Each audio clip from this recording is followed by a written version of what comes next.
Okay. Cool. Okay, then that's okay. Cool. So you were born with this, obviously growing up with it. That's Yeah. good. Okay. So that that that clears things up. Okay, so yeah, so that's actually, you were so different from how you were. I mean, we're all always growing up, we're all always upgrading, but I gotta acknowledge you. You're a completely different person. I know it's like I don't think I heard from you for like a year or so around social media, and then you came back, and I was like, oh damn, this kid grew up. Yeah, she's completely different. So what would you say shifted there? What was the mindset shift in there? Um, I'd say the biggest mindset shift that I've gone through is to trust myself. Mm-hmm. And I think that's really like what you're picking up is just more confidence that I have um, in myself. Yeah. Um, Yeah. because of all of the things that I went through with the surgery and all of the, recovery and, the age and all of the stuff that factored in, I just had a lot of growing up to do. And Mm-hmm. yeah, so I think that was the biggest. Yeah. So what was the surgery for? Was that The surgery that I had was an 8-hour long reconstructive wow. surgery where basically they they cut, the top. I'm not good with medical terms. The top bone and the bottom bone. Yeah. Yeah. I get that. They just rotated everything. So basically, I was walking with my knees turned in, and Mm. then after the surgery, it just made everything straighter. And I also had, like hamstring lengthenings and tendon lengthenings and a whole bunch of stuff. So it was really weird going in, you know, 20 years of my life learning how to walk every day is what I kind of Hmm. explain it as is what CP feels Yeah. like. I Yeah. walk every day and getting used to that and then waking up after 8 hours and going, oh my God, I can't even stand. Yeah. It was really weird. Yeah. So yeah, basically that surgery was just to um, correct the functionality of my legs.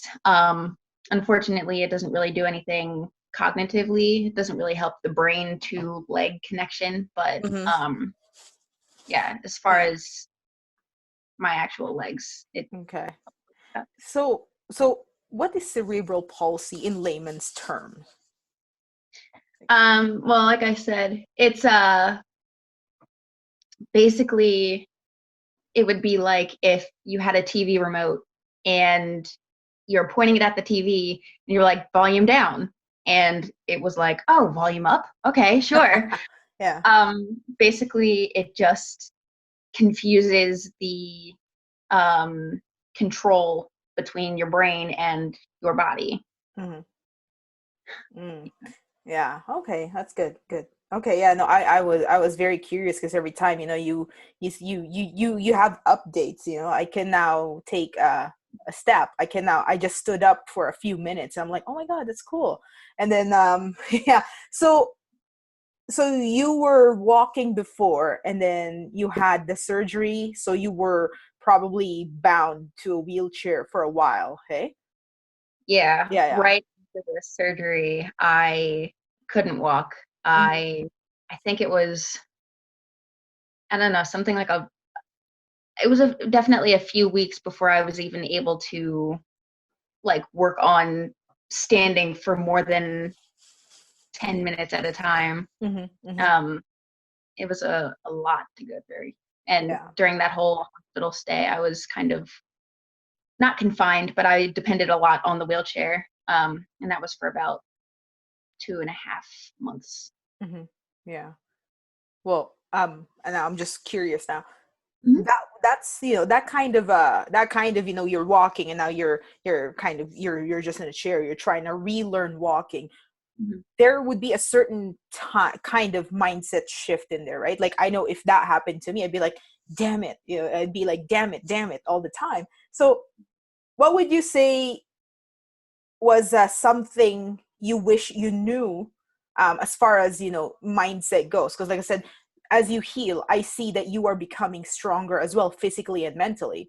So what's something that you wish you know now, like as far as stronger mindset, what part of that stronger mindset do you wish you know now, wish you had going in to that situation? Um, I would say it's not so much a mindset shift as it is just something to keep in mind. Yeah. But it's the fact that no matter what happens, no matter what surgery I have, no matter how many hours of therapy I have, I'm always going to have CP. It's Yeah. always going to be. And Yeah. so, if anything, the acceptance of myself and of the reality of being me, quote unquote, because I know that, like, hearing, oh, well, there's an option to have a surgery and it's going to make you walk better and blah, blah, blah, blah. My kind of instinctual thought was, oh, okay, so I can walk normal. What is normal? Hmm. Right? Yeah. Normal for me is always going to be CP. Yeah. It's going to be a Okay. little bit Yeah. easier. So how has the acceptance of what is helped you? It definitely helped me because I realized that, again, like, no matter what I go through, I'm always going to have CP. Mm. And there's some kind of, like, reassurance in that. And it's not some, like, oh, I'm always going to have CP, blah, blah, blah. It's like, okay, well, I know that in this almost container, if CP is the container, I can move around within that and I can go, okay, well, what can I fix? Or what can I fix, but what can I strengthen? What can I work on? What can I improve? Mm. Gotcha. So you're walking, you're walking now, you're able to stand up. How are you now as far as healing goes? I am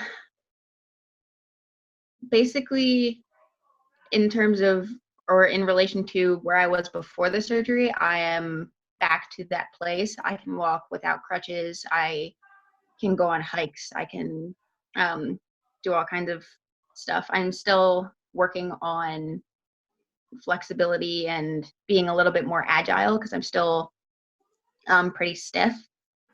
But for the most part, yeah, I'd say I'm functionality wise pretty much back to where they said I was supposed to be within the Hmm. span of time. Okay, cool. Good. So, what this is one thing that I always like have a discussion with, with friends and family and such, that your healing is, like your body is capable of producing whatever it is you need it to produce as far as antibiotics, healing, whatever it is. Do you believe in that? Like that you can actually produce the actual placebo, you can heal yourself, through like your brain could pretty much produce whatever it is. Do you believe that? Or That's an interesting question, actually, yeah. and I pondered that for a really long time. There was a little while where I literally would, like, sit in my bed and I'd be like, I don't have CP. I don't have CP. I don't have CP. Um, so I'm really not sure. I know that there are a lot of circumstances where you will put yourself in a situation or a box or an emotional state because of your belief Mhm. that the thing that's going on is holding you back. Um, so in that respect, yes, I do believe Mhm. that you can, trick yourself into believing something or change your reality in that way. Mhm. But as far as something like CP goes, I'm not sure. Yeah. I'm not, Yeah, I was curious on what your thoughts are, because like I said, like you're probably one of the strongest people I see, around in my circle that's like in this journey of healing, and you're just like, yep, no, I'm gonna try it. They say this, I'm gonna try to step a little bit outside that, and I acknowledge you for that. That's really cool.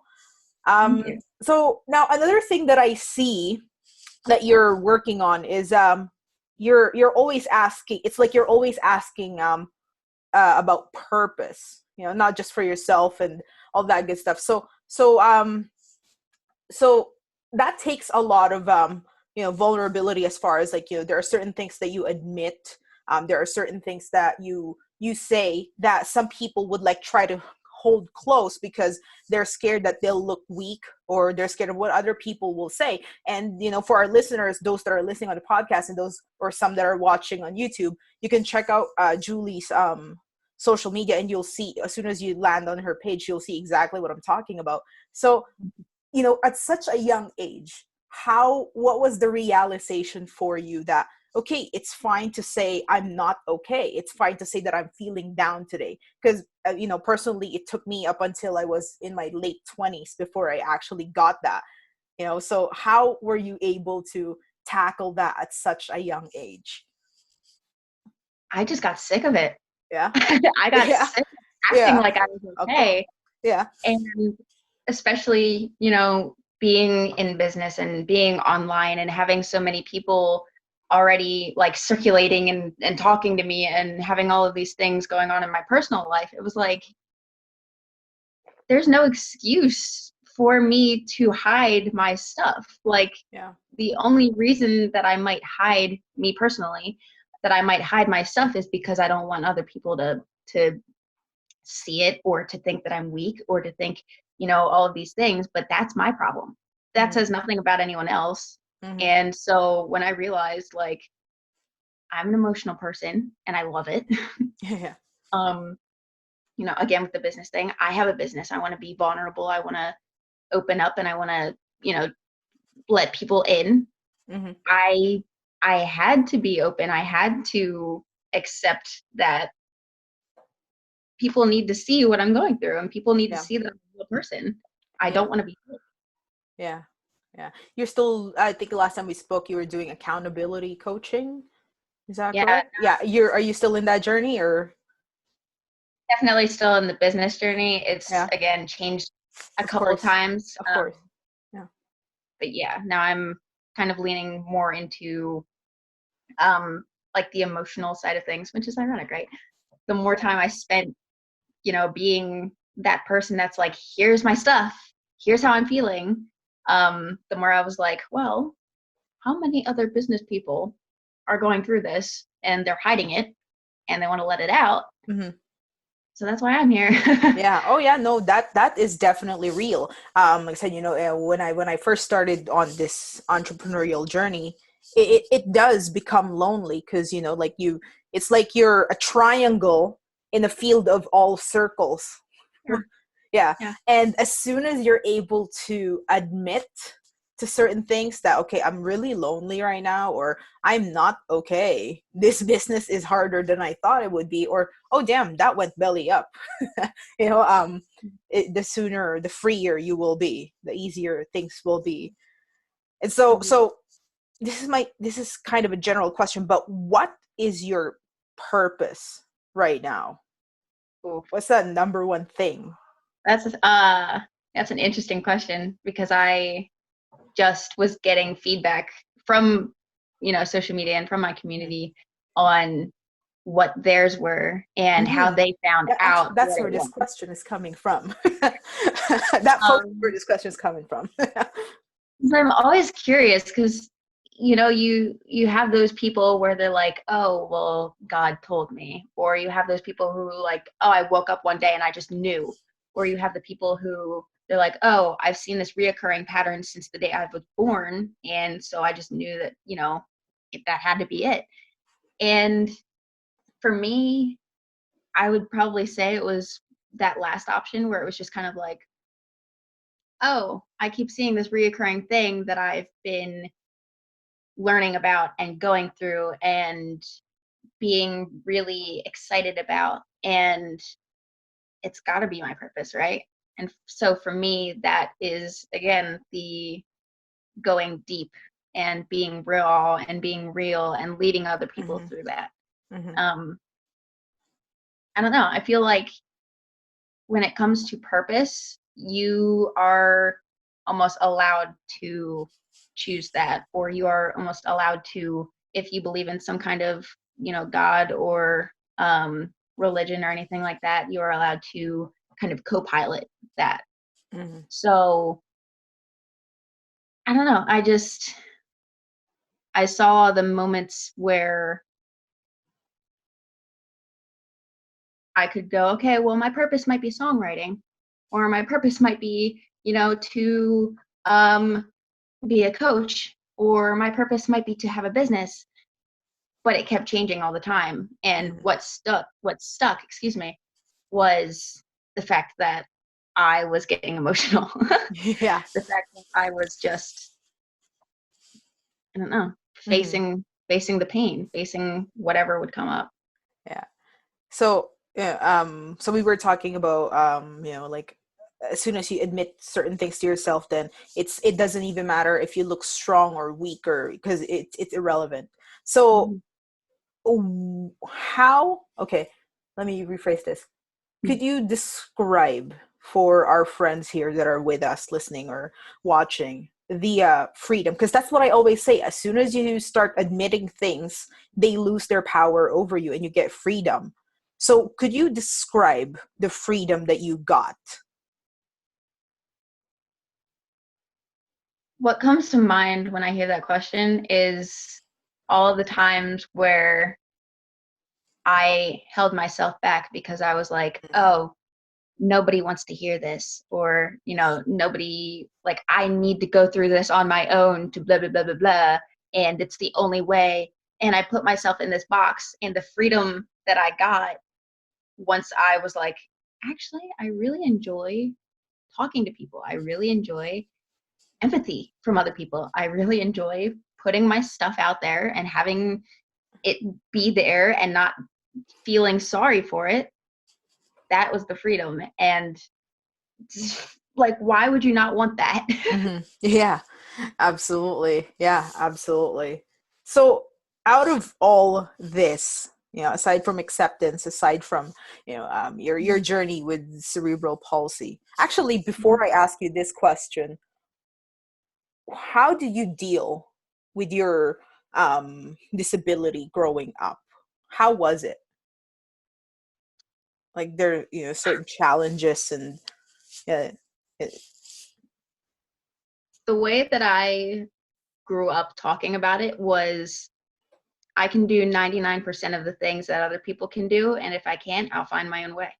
oh, good, cool, okay, yeah. I was always really optimistic and kind of like snarky about it. I was like, I am not going to let what other people think of me or what my body thinks I should be able to do let me be stopped from what I want to do. Mm-hmm. Um, so yeah, Yeah. I've always had a pretty healthy relationship with it. Mm-hmm. Oh, cool. Yeah. Okay. Again, I gotta acknowledge you. It's such a young age. You're like, yeah, no, I'm fine with it. Yeah, wow. So, so out of all this, relearning how to walk, growing up with CP, what's the biggest lesson so far?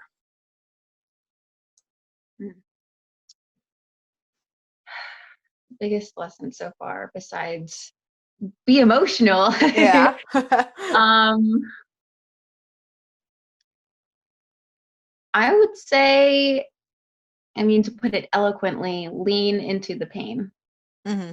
Lean into whatever it is that you're feeling. Um, because at the end of the day, if I didn't have those moments where I said, oh my God, I don't think I'm ever going to walk again. I think I'm going to give up. This is too much. This is so painful. I wouldn't be here.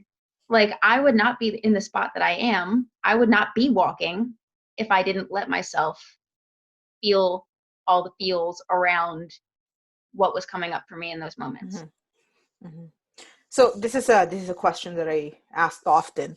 Um, so when you feel emotions, whether, like positive or negative, what's your dealing with it process? How do you process these emotions?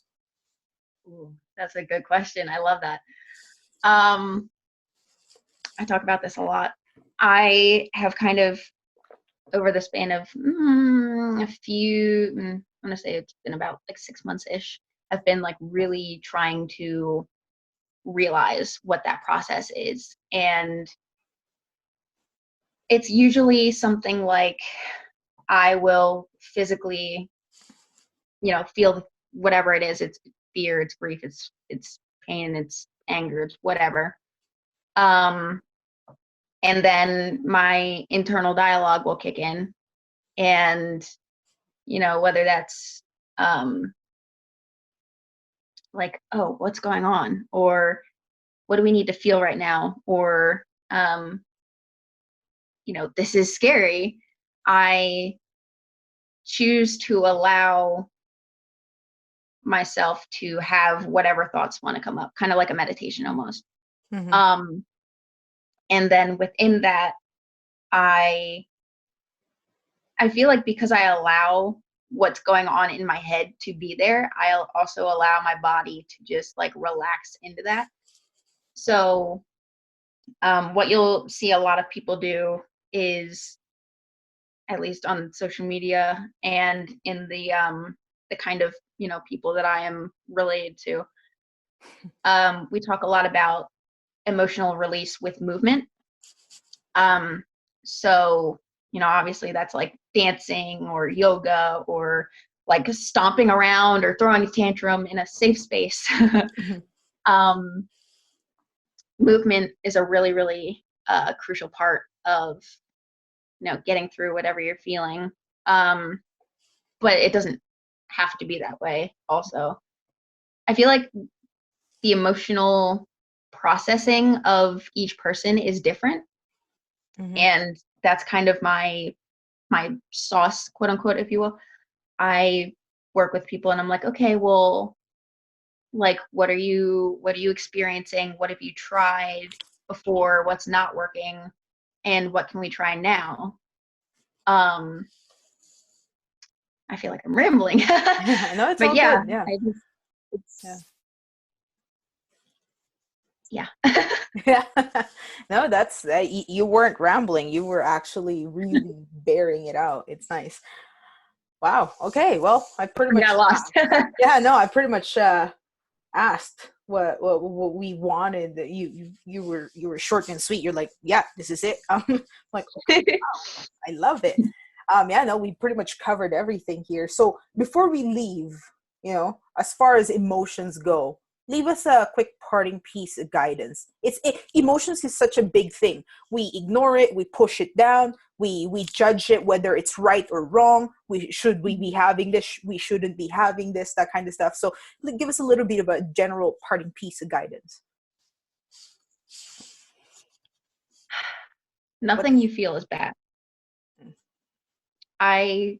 Every time I see something that says negative emotions and positive emotions, I'm like, yeah. Because every emotion that you have is an emotion, point blank. Like, it's an emotion. And what you do with it is what makes it good or bad. Yeah. Yeah. Wow.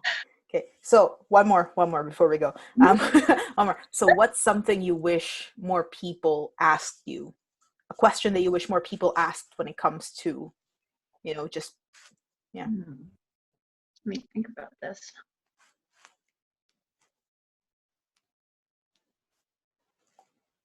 I wish more people asked me if I was okay.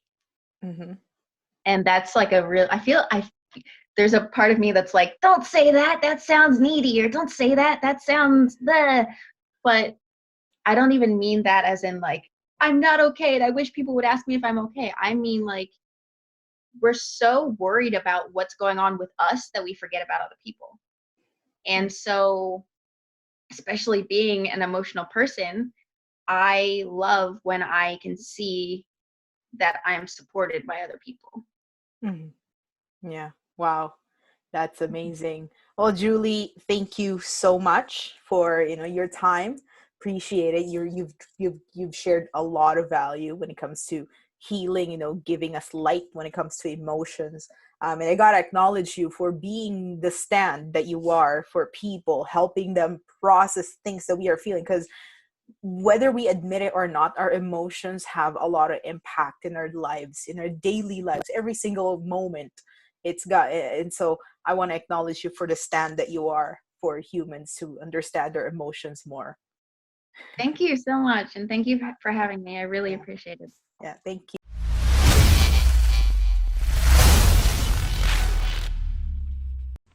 Hey, what's going on, everyone? This is Judith Vergara here, and thank you for watching this episode of the Play Inspired podcast. Please feel free to leave me a comment.